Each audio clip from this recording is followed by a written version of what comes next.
La violencia contra las mujeres ha existido siempre.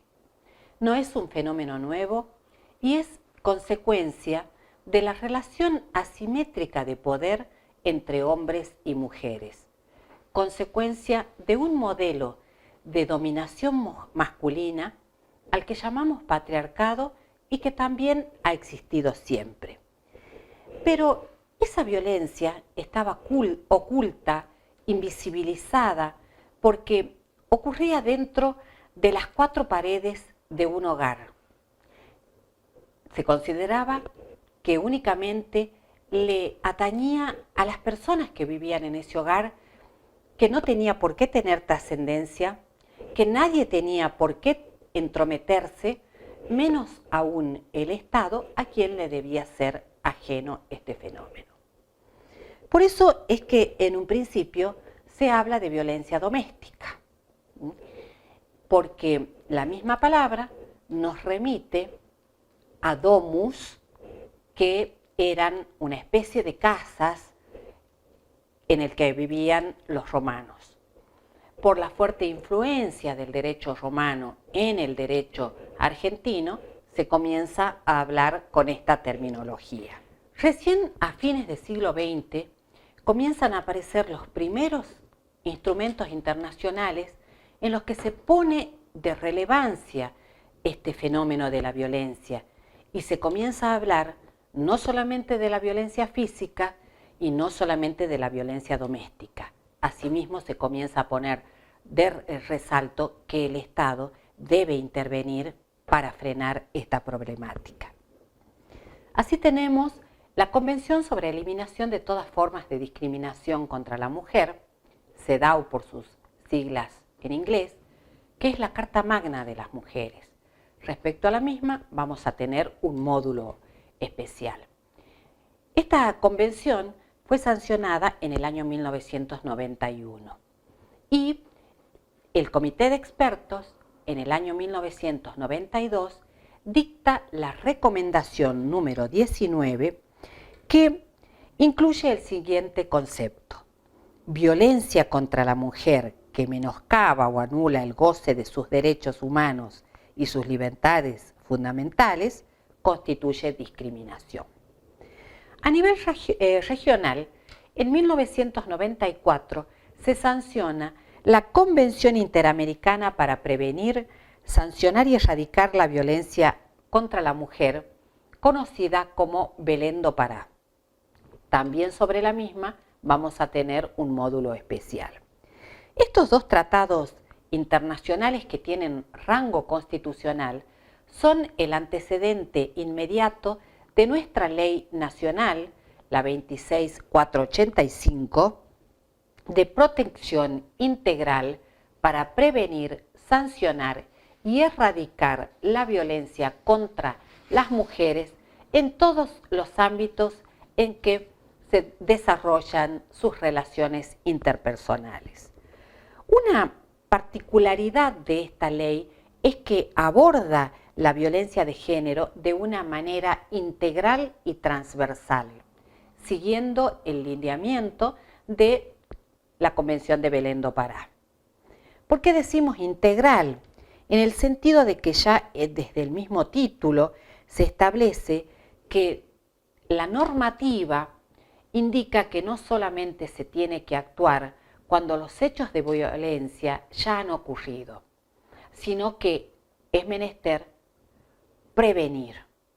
Para ello, el Estado va a tener un rol fundamental, porque tiene que comenzar a diseñar políticas públicas con el objeto de remover estas barreras socioculturales que sostienen la desigualdad de género y así poder romper con este paradigma de dominación masculina sobre la que se asienta la violencia. Esto implica también entender a la violencia como una problemática pública estructural, porque no solamente la normativa nos va a hablar de la violencia doméstica, sino que ya trasciende y está atravesada por componentes culturales, económicos, políticos, sociales. Este es el lineamiento de la ley y la definición de violencia se encuentra en el artículo 4 y a mi juicio es muy completa. Se entiende por violencia contra las mujeres toda conducta por acción u omisión basada en razones de género, que, de manera directa o indirecta, tanto en el ámbito público como en el privado, basada en una relación desigual de poder, afecte su vida, libertad, dignidad, integridad física, psicológica, sexual, económica o patrimonial, participación política, como así también su seguridad personal.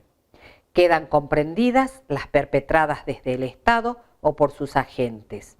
Se considera violencia indirecta a los fines de la presente ley toda conducta, acción, omisión, disposición, criterio o práctica discriminatoria que ponga a la mujer en desventaja con respecto al varón. Como el género es una construcción social que aparece con posterioridad, vemos que la ley habla de violencia contra las mujeres. No obstante, se entiende que la normativa también es aplicable a todas aquellas personas que se definen o se autoperciben como mujeres, como es el caso de mujeres trans, mujeres travestis. Y al respecto hay una vasta jurisprudencia. Decía que la ley es completa. El artículo 4 especialmente tiene una definición muy completa de violencia. Habla de violencia por acción o por omisión. Por ejemplo, por omisión, si un hombre deja que su mujer, su pareja, quien está en un riesgo y la deja morir o deja que le ocurra algo grave, es violencia por omisión. También el Estado puede cometer violencia por omisión, por ejemplo, cuando no actúa con debida diligencia. Luego tenemos que la ley habla de que se debe tratar de hechos basados en razones de género, porque no cualquier hecho cometido contra las mujeres es violencia de género. Por ejemplo, si una mujer entra a un banco y hay un asalto, hay una balacera y es herida con un arma de fuego o con lo que fuere, no es violencia de género, porque ese hombre no la hirió por su condición de mujer, sino porque fue a asaltar un banco. También comprende la definición el ámbito público y el privado. Y esto es un paso sumamente importante, porque, como había dicho al principio, solamente se entendía que la violencia ocurría dentro del hogar, como algo privado, estaba naturalizado y nadie tenía por qué entrometerse. La ley, siguiendo los tratados internacionales, habla también de la violencia en el ámbito público. Cobra especial relevancia la violencia ocurrida dentro del ámbito laboral. También hace referencia a la violencia directa o indirecta. La violencia directa es la violencia física y la violencia indirecta es la que no deja marcas, la que no deja huellas, sobre la que se va a hablar un poco más adelante. Algo muy significativo es que esta ley reconoce que existe una relación desigual de poder, porque afecta la vida, la libertad, la integridad física, psicológica, sexual de la mujer. Por eso es que les decía que tiene un concepto transversal. En cuanto a los derechos protegidos, también la Ley 26485, siguiendo las convenciones internacionales, CEDAW, Belém do Pará, también la Convención sobre los Derechos del Niño, también la Ley sobre Protección Integral de Niños, Niñas y Adolescentes, establece de una manera muy amplia cuáles son los derechos protegidos. Por ejemplo, una vida sin violencia y sin discriminaciones, derecho a la salud, la educación y la seguridad personal, derecho a la integridad física, psicológica, sexual, económica o patrimonial, derecho a que se respete su dignidad, a decidir sobre la vida reproductiva, número de embarazos, derecho a la intimidad, la libertad de creencias y de pensamiento, derecho a recibir información y asesoramiento adecuado, derecho a gozar de medidas integrales de asistencia, protección y seguridad, derecho a gozar de acceso gratuito a la justicia, derecho a la igualdad real de oportunidades, derecho a un trato respetuoso de las mujeres que padecen violencia, evitando toda conducta, acto u omisión que produzca revictimización. Este artículo lo que nos está diciendo claramente es que la violencia es un atentado contra los derechos humanos de las mujeres. Y les voy a dar solamente un ejemplo, porque sobre todos estos derechos vamos a ir hablando en los módulos siguientes. El derecho a la salud.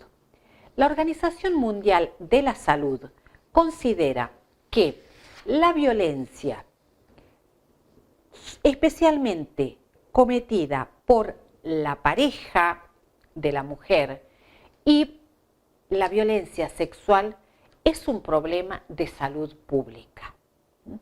Es decir, ¿qué quiere decir esto? Que ya la violencia no afecta a la mujer en particular, ya es un problema que se hace un problema de la sociedad en su conjunto. Por eso es que es muy importante el rol que cumplen los agentes sanitarios, los establecimientos sanitarios, porque es quienes tal vez están en un primer momento en contacto con la violencia y tienen la obligación de derivarlos hacia otro sector, que sería el ámbito adecuado, que es la justicia. La ley establece distintos tipos y modalidades de violencia. Los tipos están contenidos en el artículo 5 y son los siguientes: la violencia física, la violencia psicológica, la violencia sexual, la violencia económica y patrimonial y la violencia simbólica. En cuanto a las modalidades, están contenidas en el artículo 6 y son las formas en que se manifiestan los tipos de violencia en los distintos ámbitos en los que las mujeres actúan. Y así tenemos la violencia doméstica, la violencia institucional, la violencia laboral, la violencia contra la libertad reproductiva y obstétrica y la violencia mediática. ¿A qué nos referimos cuando hablamos de violencia simbólica? Hablamos de esto como si fuera, no es un tipo más de violencia como estamos acostumbrados a pensar cuando hablamos de violencia física, violencia emocional, violencia sexual. No, la violencia simbólica es cuando hablamos del sustrato, de la base fundante en donde se apoyan y se desarrollan todos los demás tipos de violencia.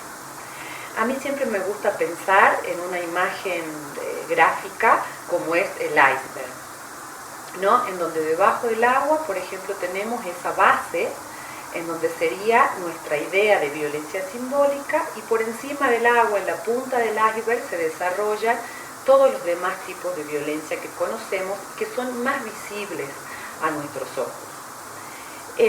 Entonces podemos decir que la violencia simbólica es una violencia fundadora. sobre un concepto artificial construido por los seres humanos y que se apoya en la idea básica de que la masculinidad es el centro y el eje de todos nuestros conceptos y todo nuestro desarrollo cultural y social. Eso hemos ido incorporando y naturalizando tanto a niveles individuales como a niveles sociales y colectivos. ¿Qué significa esto? Naturalizar algo es equipararlo con lo normal, con lo que se espera que nosotros hagamos normalmente. Por eso, en nuestra idea, en nuestros preconceptos, tenemos nociones de cómo deben comportarse los varones en una sociedad y cómo deben comportarse las mujeres, incluso previamente a su nacimiento.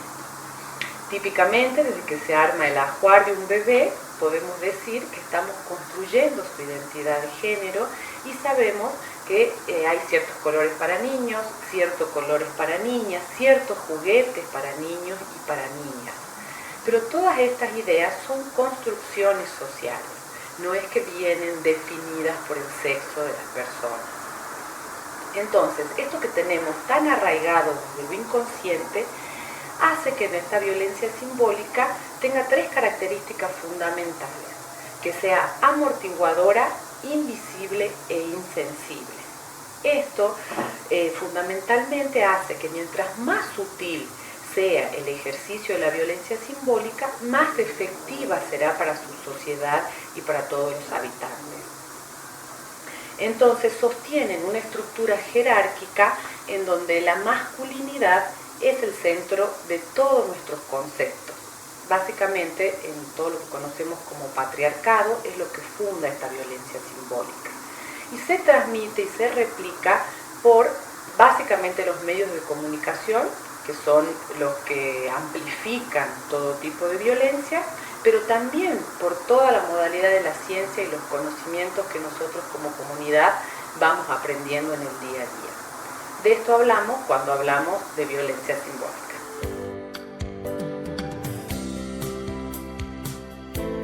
Como dije, la violencia de género toma diversas formas o se expresa de diferente manera. Una de esas es la violencia física. En el artículo 5 de la Ley 26.485 se conceptualizan las formas en que la violencia de género se puede expresar. Y una de ellas es la forma física, o sea, la violencia física, aquella que se ejerce contra el cuerpo de la mujer y que genera un daño en su integridad física o el riesgo de causarlo. En este proceso de violencia física se puede dar de diferentes formas. Puede ser un empujón, un pellizcón, puede ser un apretón. Y hay como una escalada, casi siempre en este proceso de violencia física, que va produciendo agresiones que son más graves y pueden ser patadas, puñetazos, golpes, y la forma más extrema de violencia física contra la mujer claramente es el femicidio. En este proceso de violencia física está perfectamente relacionado con lo que conocemos como los ciclos de la violencia. Psicológicamente se sabe que hay 3 ciclos bien marcados en un ciclo de violencia. Uno es la acumulación de tensión, que normalmente es la situación previa al estallido. El segundo es el estallido, donde la mujer recibe este impacto, el golpe, la agresión física, y luego el proceso de luna de miel, donde el hombre se muestra arrepentido, manifiesta que no va a volver a suceder, en algún punto culpabiliza a la mujer de la situación de agresión que ha recibido y comienza nuevamente todo este ciclo de violencia. Y esto es muy importante remarcar la responsabilidad que tiene el Estado con relación a la prevención y la sanción de cualquier tipo de violencia, pero en este caso me voy a referir a una situación o a un caso de la comunidad internacional, que es el caso María da Penha Fernández contra el Estado de Brasil. En esta situación se trata de una mujer, una farmacéutica joven, que estaba casada con un economista. En el año 1983, su esposo, mientras ella dormía, la agrede físicamente produciéndole un disparo. Este disparo en la humanidad de María le produce una serie de lesiones que la llevan a una escalada de intervenciones quirúrgicas que terminan con una paraplegia en la persona.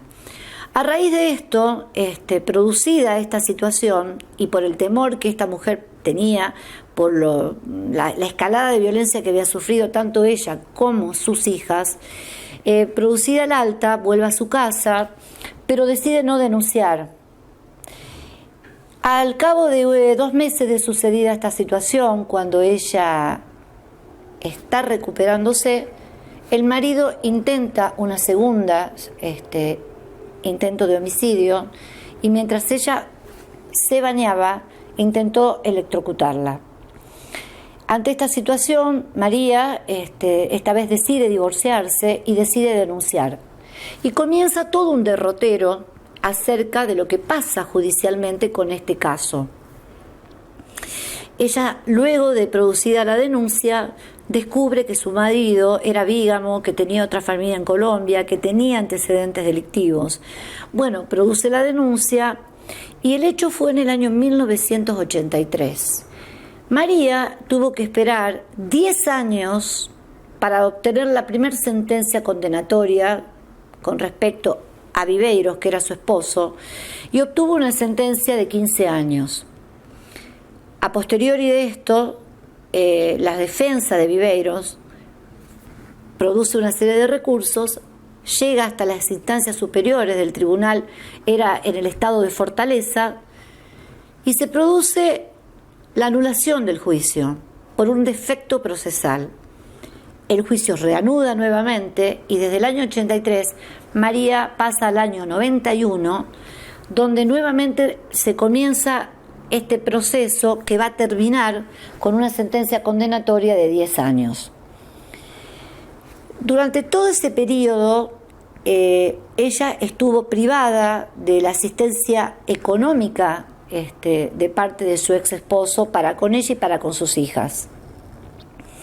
A raíz de esto, ella va ante la Corte Interamericana de Derechos Humanos y plantea la situación. El Comité Internacional y la Corte Internacional de Derechos Humanos sancionan al Estado de Brasil y la obligan a reparar todos los daños que esta mujer había sufrido durante todo este periodo, que no había logrado una sentencia que pudiera reparar los costos económicos, porque mientras tanto ella seguía con todo el derrotero de su problemática física, sometiéndose a intervenciones quirúrgicas, y todo ese gasto lo tuvo que solventar. Entonces, cuando se plantea este caso ante la Corte Interamericana, sanciona al Estado de Brasil, primero diciendo que debía reparar todos los daños que esta mujer había tenido, no solamente respecto de los daños físicos, sino todo el tiempo que había tenido que esperar para tener una sentencia condenatoria. Además, la Corte Interamericana investiga y descubre que este no era un caso aislado, sino que el Estado de Brasil era una práctica constante de no dar respuesta a las víctimas y a las víctimas de violencia y a las víctimas de violencia física. Por lo tanto, no solamente condena a reparar todo el daño físico que María había sufrido, sino que a su vez lo obliga a disponer de herramientas jurídicas que logren prevenir, sancionar y erradicar la violencia contra la mujer, porque además Brasil, como la República Argentina, estaban suscriptos y eran estados firmantes de la Convención de Belén do Pará. ¿Esto qué quiere decir? Que la cuestión de violencia de género no es una cuestión que puede el Estado mirar para otro lado, sino que el Estado tiene directa responsabilidad sobre las actitudes que toma respecto de las políticas públicas que con respecto a esto hace. Por eso es muy importante mirar cómo toda la comunidad internacional y cómo todos los países latinoamericanos paulatinamente han sido sancionados. Otro caso parecido al de María da Pena es el caso Campo Algodonero de México, que también la Corte Interamericana termina sancionando al Estado de México por no haber cumplido con las convenciones internacionales de las cuales el Estado de México también era parte. Con relación a la violencia doméstica, es la violencia que sufre la mujer de cualquiera de las personas que integran su grupo familiar. Puede ser un parentesco por consanguinidad, por afinidad, matrimonio, relaciones de hecho y noviazgos. Pueden ser convivientes o no convivientes. La ley 26.485 amplía la anterior ley de violencia familiar, puesto que incorpora entre las posibilidades constituyentes de violencia familiar el noviazgo que en la ley 24.714 y la provincial 5.107 no estaban previstas y no se consideraba dentro de la violencia doméstica la violencia producida por las relaciones de noviazgo. Esta violencia doméstica también incluye a las relaciones que sean actuales o relaciones que hayan finalizado, y más allá de que exista o no al momento de la agresión una convivencia, y más allá del lugar donde esta violencia se produzca.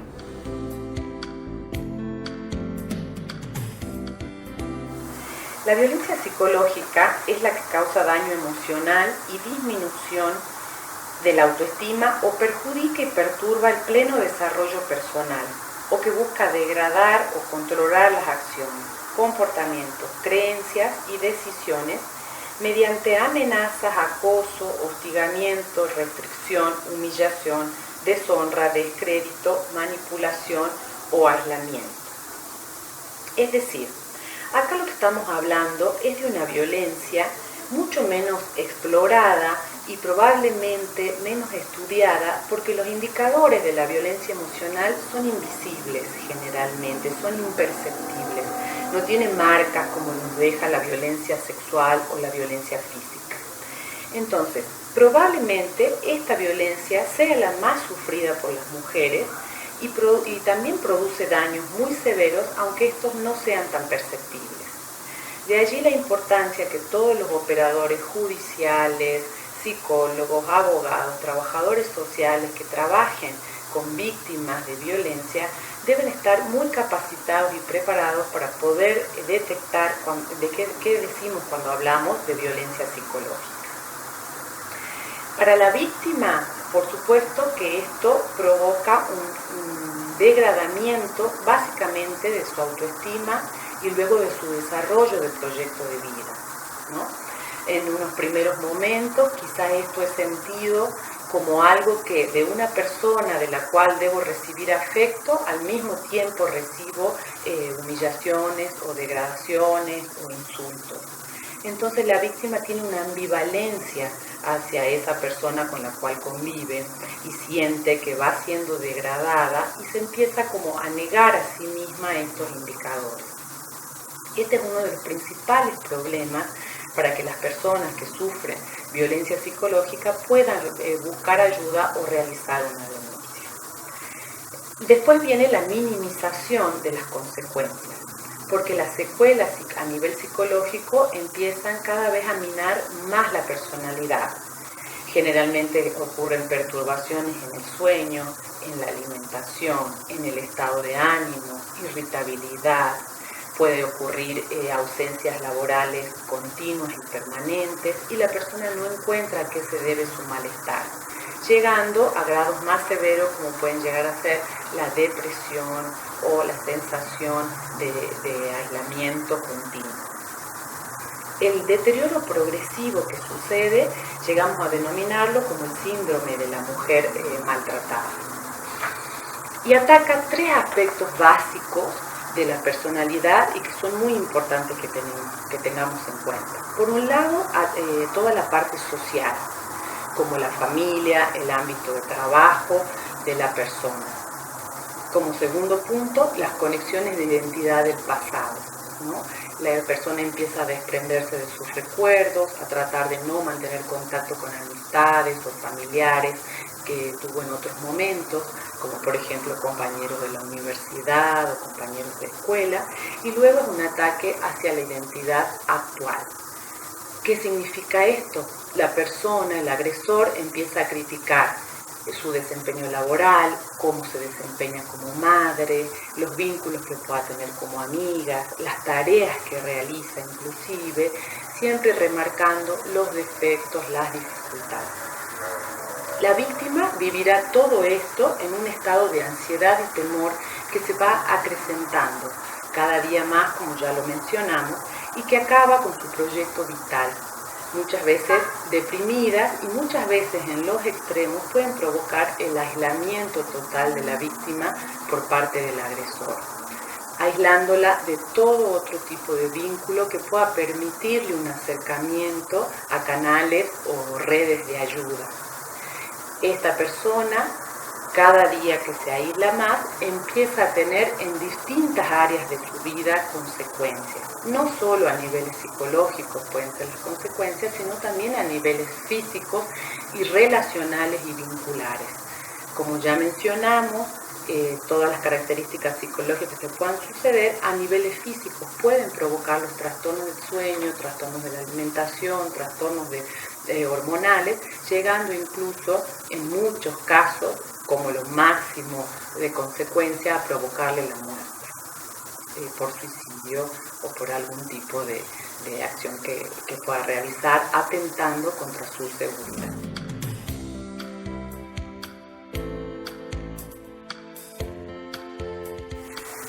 Cuando hablamos de violencia sexual, nos referimos a cualquier acción que implique la vulneración en todas sus formas, con o sin acceso genital, del derecho de la mujer de decidir voluntariamente acerca de su vida sexual o reproductiva a través de amenazas, coerción, uso de la fuerza o intimidación, incluyendo la violación dentro del matrimonio o de otras relaciones vinculares o de parentesco, exista o no convivencia, así como la prostitución forzada, la explotación, la esclavitud, el acoso, el abuso sexual y la trata de mujeres.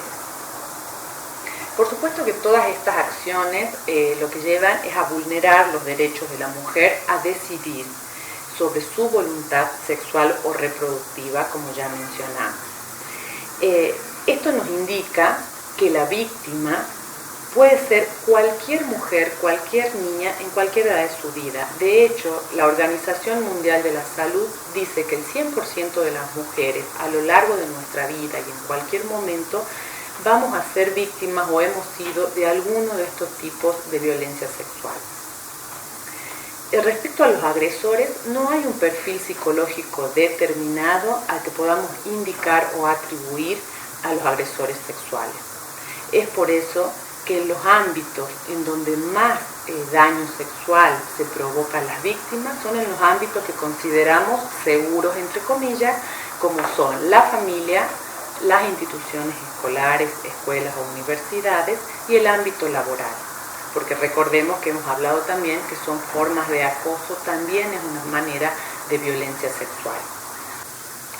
Cabe destacar que en las situaciones de crisis humanitaria o, por ejemplo, en las situaciones actuales de pandemia, estas cuestiones se recrudecen y aumentan. Claramente está en nuestra sociedad y hoy acá en Jujuy la cantidad de femicidios que hemos tenido relacionados también con hechos de violencia sexual.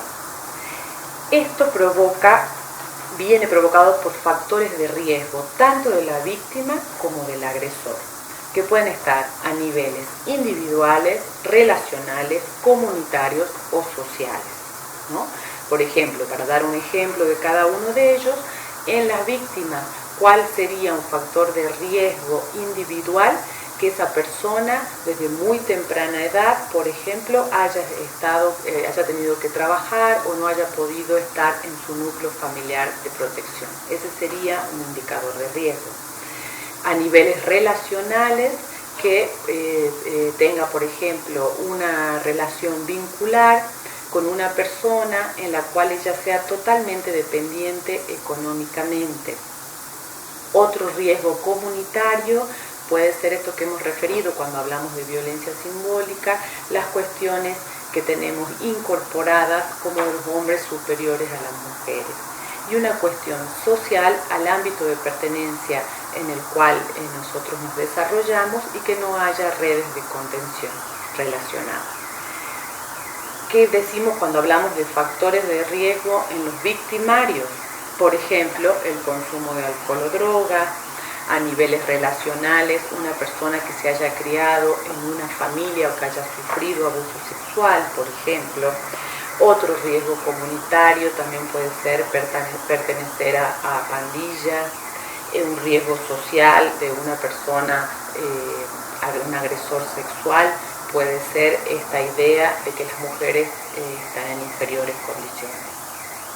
Las consecuencias que tiene la violencia sexual en sus víctimas van en un abanico de posibilidades y afectan básicamente la salud reproductiva, la salud mental, las reacciones conductuales y pueden tener resultados mortales, ¿no?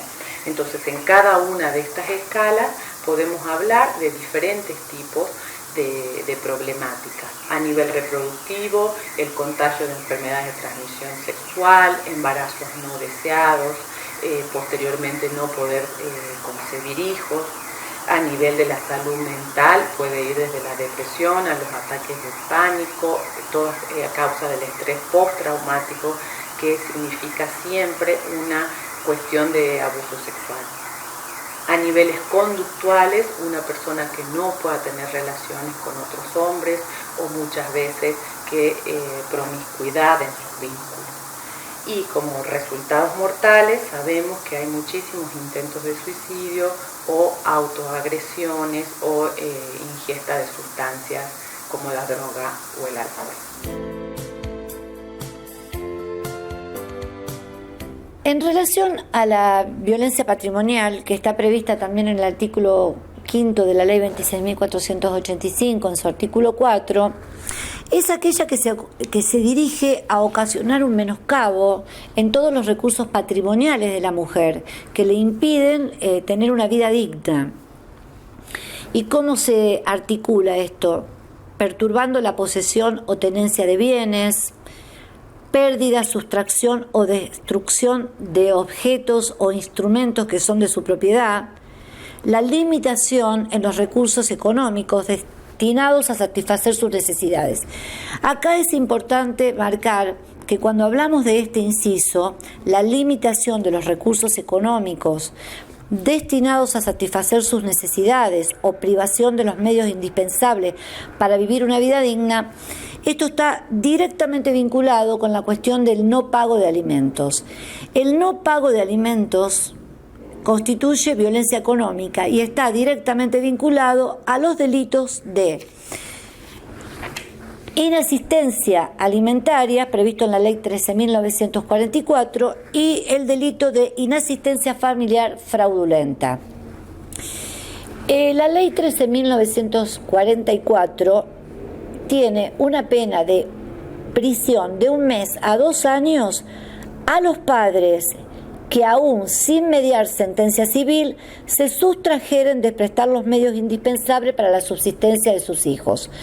Porque el decreto reglamentario que regula la Ley 26.485, el decreto reglamentario número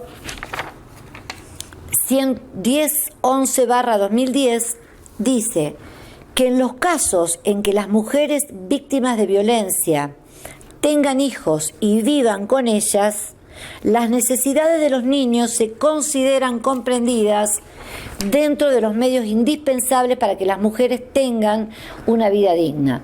De modo tal que cuando se produce una situación de una mujer que tiene niños a su cargo y que no tiene los recursos económicos por los motivos que he detallado, porque se le priva el pago de alimentos o porque se le limitan sus recursos o sus bienes, este tipo de conductas constituyen delitos que deben ser denunciados y son sancionados con penas privativas de libertad y con penas de multa o pena privativa de libertad.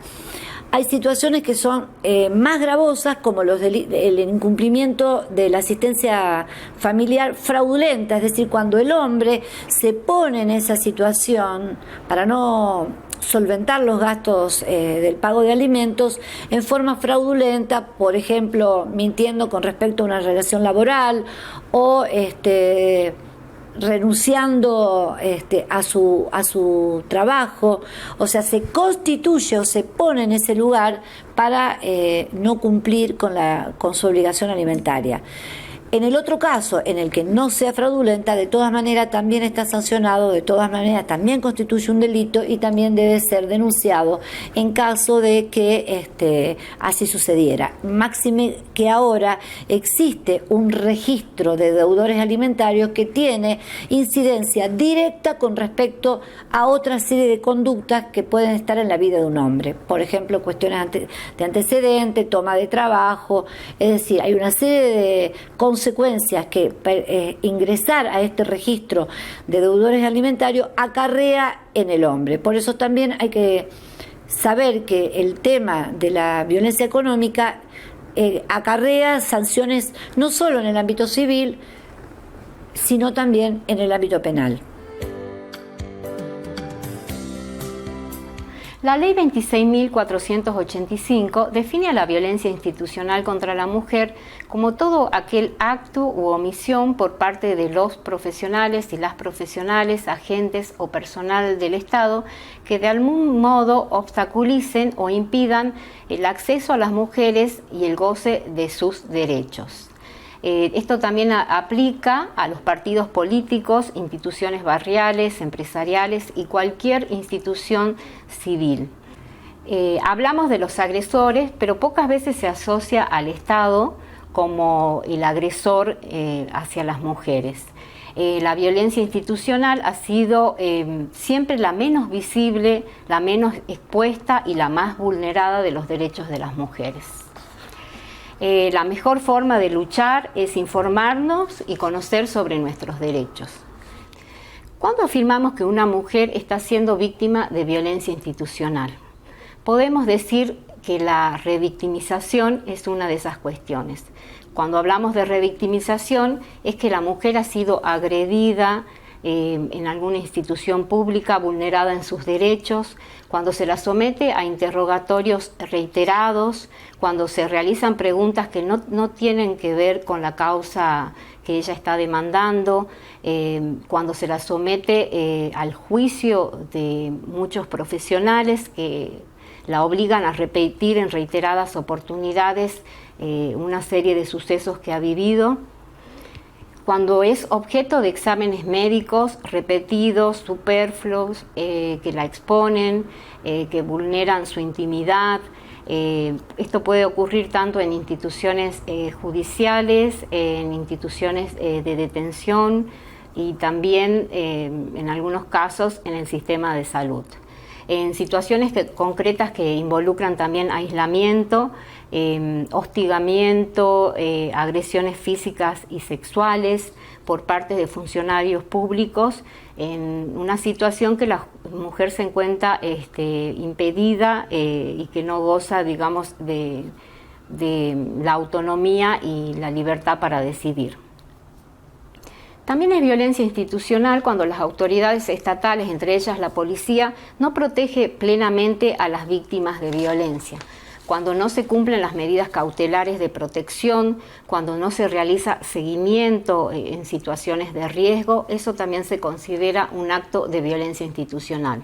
En el ámbito judicial también el retraso de la toma de medidas, de las investigaciones, el manoseo que existe en la atención de distintos profesionales que hacen pasar a la víctima por las mismas situaciones repetidas, contando en detalle la situación vivida y que cuestionan en muchos casos su integridad moral o se basan en sus antecedentes personales para tomar decisiones.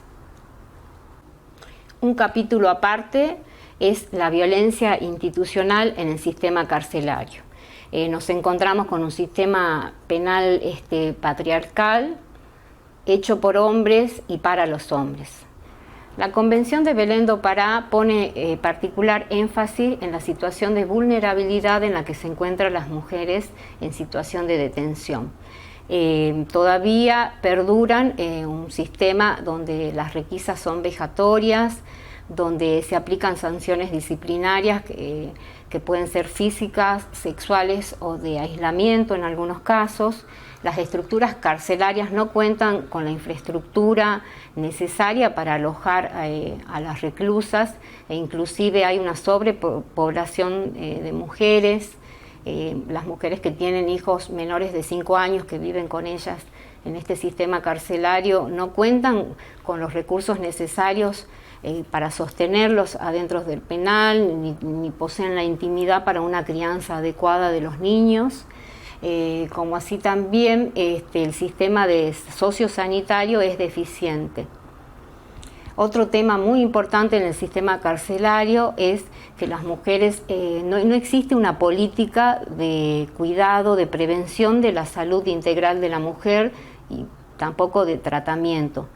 El colectivo trans también atraviesa situaciones difíciles al momento de ser encarceladas porque no continúan con sus tratamientos hormonales como corresponde y no reciben asistencia ni control sociosanitario. Otro tema importante es que las mujeres no reciben, se incorporan al sistema laboral ni al educativo. Está restringido a actividades que siempre tienen que ver con cuestiones estereotipadas de género. Los trabajos siempre son cuidado de los niños o manualidades u otras cuestiones que luego no les sirve para reincorporarse al sistema laboral. También tenemos una falta de aplicación de la ley 26472, en la que el juez tiene la facultad, en caso de que las mujeres tengan hijos menores de edad o tengan personas con discapacidad a cargo, de permitir la prisión domiciliaria. Es poco frecuente que el juez decida en ese sentido.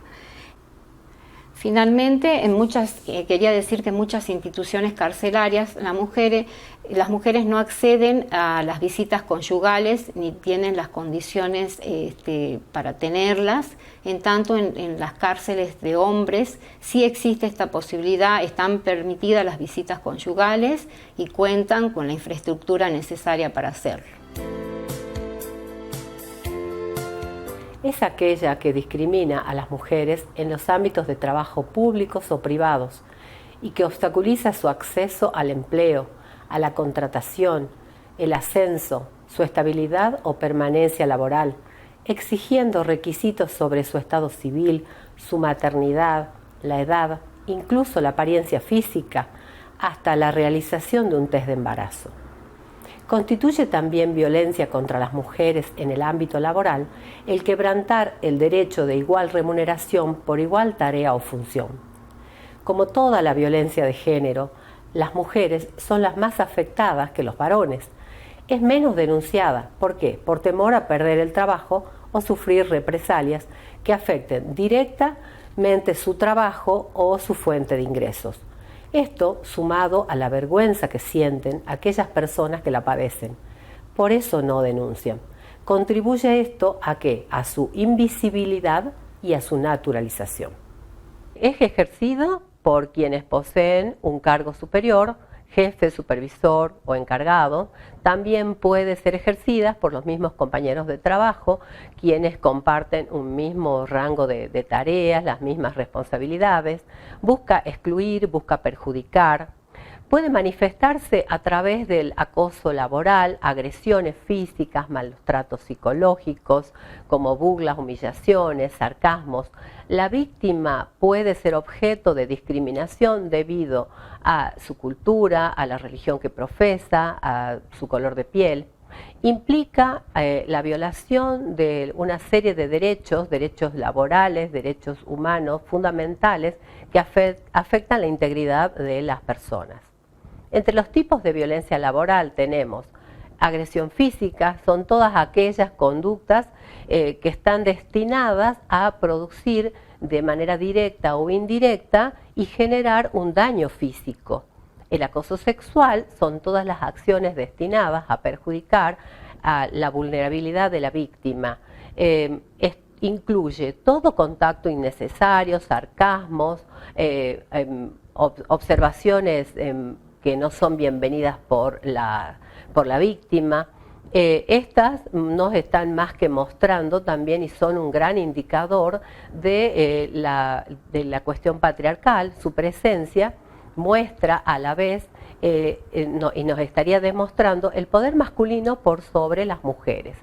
La agresión psicológica afecta la salud mental de las personas y ésta puede experimentar la invasión de su privacidad y también el hecho por ser ignorada, difamado, buscando desestabilizar, deteriorar su autoestima, disminuir su capacidad laboral, todo para degradarlo y de ese modo eliminarlo progresivamente del lugar que ocupa.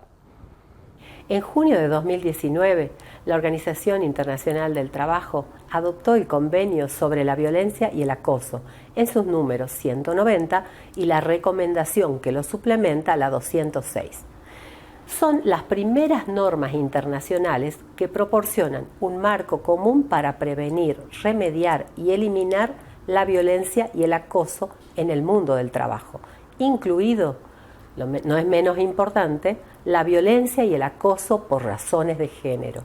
Acá hablaremos de 5 de ellas en el convenio, y lo más importante en la nota primera es que nos habla del reconocimiento específico que tiene toda persona a un mundo de trabajo libre de violencia y acoso, y establece la obligación de respetar, de promover, de asegurar el disfrute de este gran derecho. En la nota 2 habla acerca del acoso sexual, y en el acoso sexual va a examinar elementos, causas, consecuencias, así como las posibles medidas para su prevención y su protección. En la nota 3 habla de la relación que existe entre la violencia doméstica y el mundo laboral. Aunque sabemos que la violencia doméstica puede tener su origen dentro del hogar, no es menos cierto que también se traslada al mundo del trabajo. Acá se examinan todas las medidas de protección que van a mitigar estos efectos. En la nota 4 habla acerca de las discapacidades que existen también en la relación con el mundo del trabajo. Se estima que las personas con discapacidad representan aproximadamente el 15% de la población mundial. Dichas personas pueden ser objeto por su mayor vulnerabilidad. En esta nota se van a señalar medidas de protección. Y por último, en la nota 5, habla acerca de la violencia y el acoso en el mundo del trabajo de personas con VIH. Acá se van a destacar algunos elementos que deberían considerarse para adoptar medidas de protección. Entendemos por violencia obstétrica aquella que ejerce el personal de salud sobre el cuerpo y los procesos reproductivos de las mujeres, expresada en un trato deshumanizado, un abuso de medicalización y patologización de los procesos naturales, de conformidad con la Ley 25.929 de parto respetado. Este tipo de violencia puede ser ejercida por el personal de salud y debe considerarse como legitimados activos a todo personal que trabaja en un servicio de asistencia sanitaria, como profesionales médicos, médicas, trabajadores sociales, psicólogos, psicólogas, colaboradores también como mucamos, mucamas, camilleros y personal administrativo. A su vez, la violencia obstétrica tiene 2 tipos de modalidades. Una de ellas es la violencia obstétrica física y la otra la violencia obstétrica psicológica. La primera se configura cuando se realizan prácticas invasivas como el tacto vaginal realizado por más de una persona, también el uso de forceps, la maniobra de Christeler, el raspaje de útero sin anestesia, las cesáreas practicadas sin justificación médica suministro de medicación no justificada por el estado de salud de la gestante o cuando no se respetan los tiempos ni las posibilidades de un parto biológico. A su vez, la violencia obstétrica psicológica incluye el trato deshumanizado, la utilización de un lenguaje grosero o inapropiado, la discriminación, la humillación, las burlas cuando se pide asesoramiento o se requiere atención en el transcurso de una práctica obstétrica. También comprende la omisión de la información hacia la mujer o hacia los familiares. Cuando hablamos de trato deshumanizado, el decreto reglamentario de la Ley 26.485 estableció que debe entenderse por este trato aquel que es cruel, deshonroso, descalificador, humillante o amenazante y que es ejercido por el personal de salud o también durante la atención del embarazo, el parto y posparto, ya sea hacia la mujer o al recién nacido.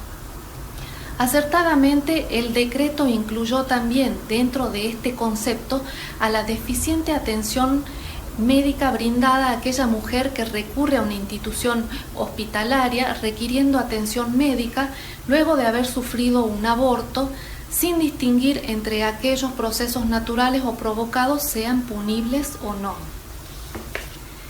En cuanto al respeto por el trato humanizado, un reciente fallo de nuestro Superior Tribunal de Justicia de la Sala Primera, Civil, Comercial y de Familia, de la Vocalía 2 en voto de la doctora Beatriz Altamirano, estableció que en una demanda de daños y perjuicios que se habían ocasionado a la actora por la muerte de su hijo por nacer, se había configurado un caso de violencia de género bajo la modalidad obstétrica. Allí la paciente había quedado inmersa en un trato deshumanizado por parte de quienes se habían limitado simplemente a comunicarle unos diagnósticos desconcertantes a la futura mamá y nada más se había hecho al respecto, dejándola librada a su suerte, cuando por ejemplo pudieron haberle brindado la contención necesaria debido a la situación de especial vulnerabilidad por la que atravesaba y explicarle los pasos a seguir mediante instrucciones claras y precisas, más aún cuando se trata de un embarazo de alto riesgo. Bueno, finalmente debe destacarse que este decreto reglamentario de la Ley 26.485 refiere que las mujeres que se atienden en las instituciones tienen el derecho a negarse a la realización de prácticas propuestas por el personal de salud. Y a su vez estas instituciones, en el ámbito de la salud pública, privada y también en la seguridad social, tienen la obligación de exponer gráficamente en forma visible y en un lenguaje claro y accesible para todas las usuarias los derechos que consagra esta Ley 26.485.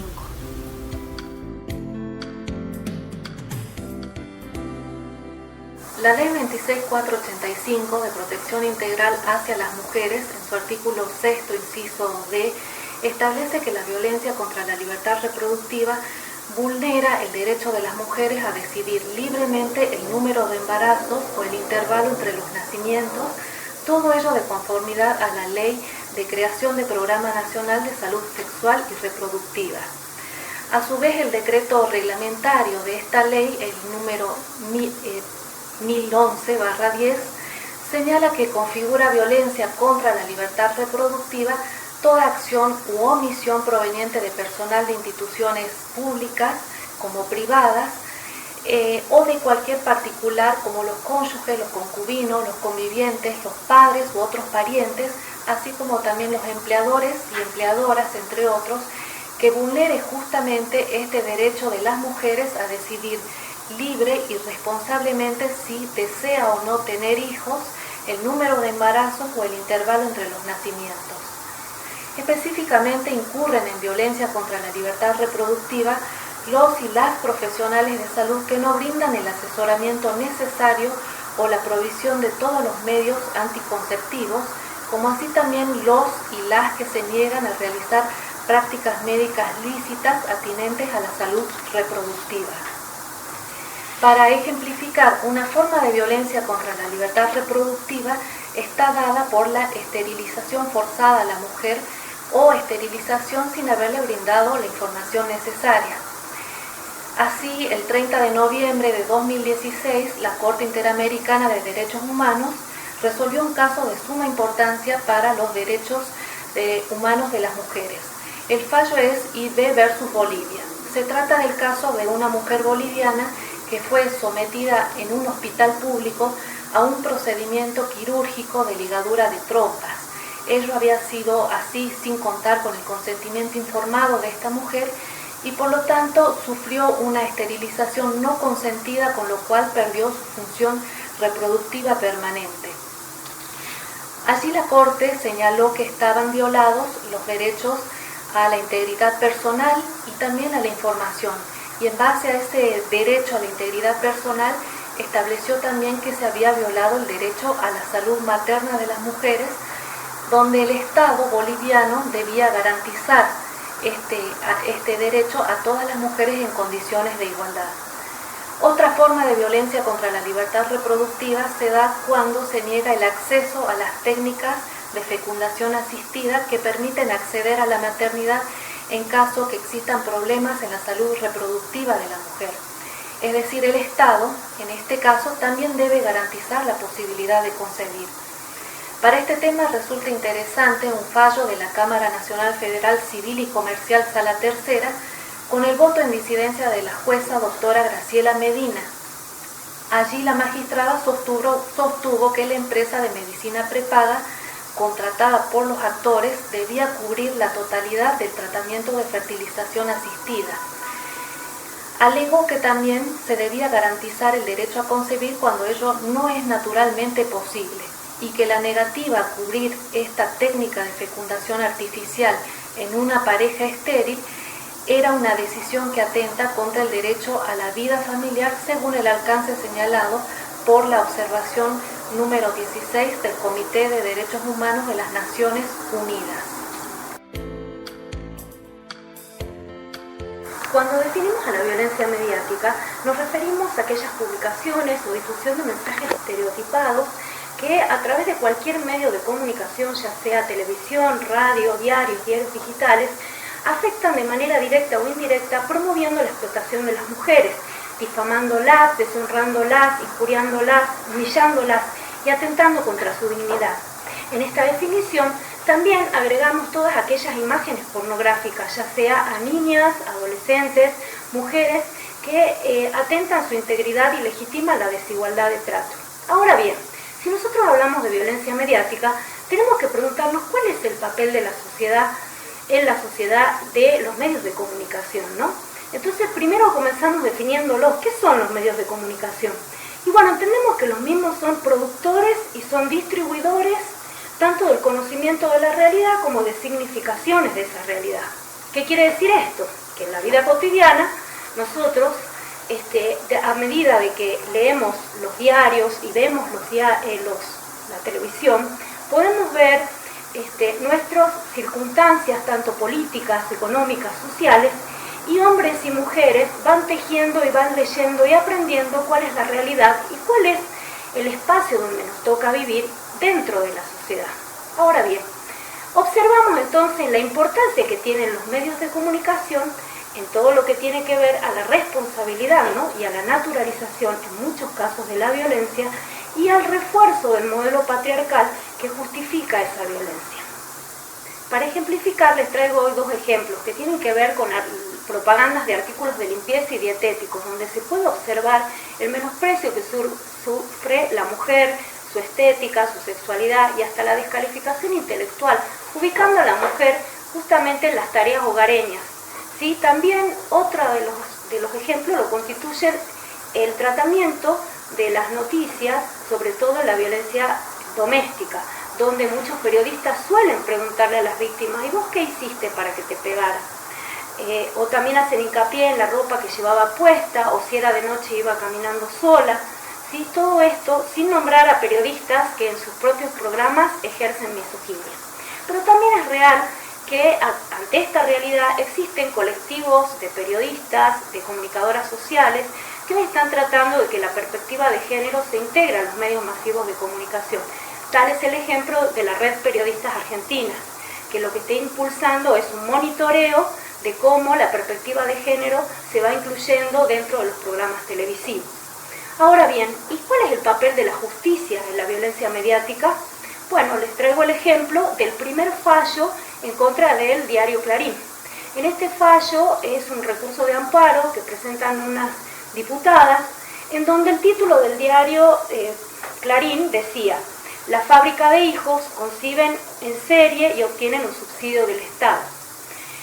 Ante este título, digamos, lo que sostiene esta noticia es que las mujeres tienen hijos para cobrar el subsidio y va directamente a denigrar a las mujeres y sobre todo a las mujeres pobres, invalidando también su derecho a querer maternar, si así quisieran, violando sus derechos reproductivos. Además, burlándose lo que sería el sentido común de que con un subsidio no podemos sostener las necesidades básicas alimentarias de un niño. Asimismo, la sentencia de la doctora Sotomayor fue declarada justo el Día de la Mujer, y lo que va a decir ella, les voy a leer, dice: minimizar que se tiene hijos por un subsidio es menospreciar a la mujer y desnaturalizar su condición biológica, bastardear su condición de mujer hasta su máxima expresión.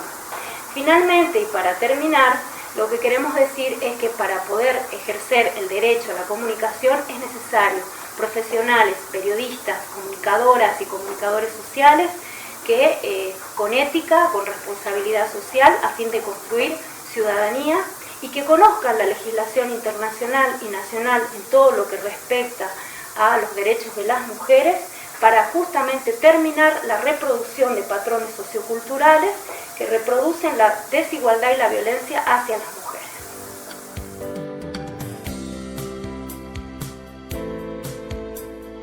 En primer lugar, antes de iniciar con la temática de lo que es el acoso callejero, me gustaría dar una definición de lo que es el acoso en general.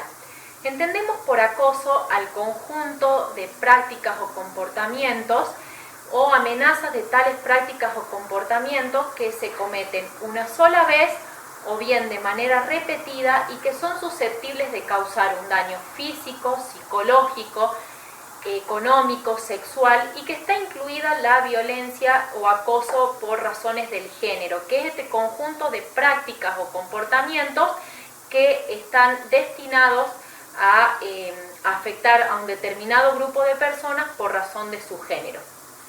Habiendo dicho esto, voy a meterme de lleno en lo que es el acoso callejero. El acoso callejero podemos definirlo como un tipo de violencia simbólica que está dirigido contra las mujeres y que consiste en acciones o comentarios de tipo vulgar por parte de personas extrañas en lugares de acceso público o en lugares públicos. Decimos que es un tipo de violencia simbólica porque el acosador no se dirige de manera directa contra la víctima, sino lo hace indirectamente. Y están incluidos los gestos, los acercamientos inadecuados, la masturbación, el exhibicionismo, también las fotografías en general sin el consentimiento de la víctima o bien de las partes íntimas de la víctima sin su consentimiento. Y decimos que el acosador es una persona no solamente de los estratos sociales bajos, sino que el acosador se ha visto que puede pertenecer a cualquier estrato social.